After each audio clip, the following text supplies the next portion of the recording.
আসসালামু আলাইকুম রহমতুল্লাহ।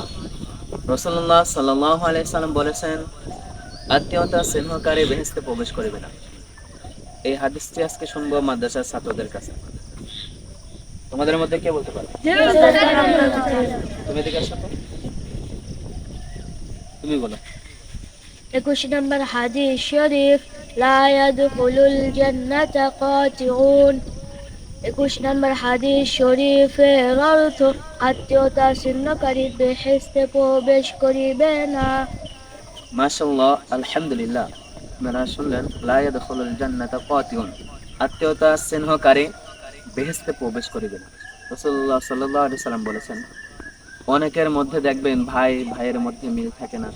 অনেক আত্মীয় স্বজনের মধ্যে দেখবেন সামান্য কিছু জায়গা জমি নিয়ে বা বিভিন্ন কারণ নিয়ে আমরা রক্তের সম্পর্কের সাথে নানান গ্যাঞ্জাম ফেসাদের মধ্যে জড়িয়ে যাই, মারামারি করে।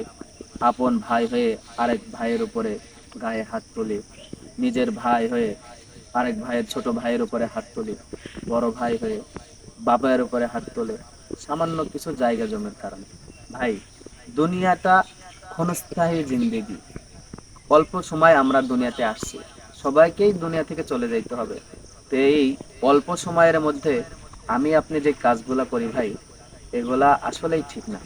আমাকে আপনাকে এখন থেকেই এগুলা নিয়ে সতর্ক হইতে হবে, আর এই সমস্ত কাজ থেকে বিরত থাকতে হবে।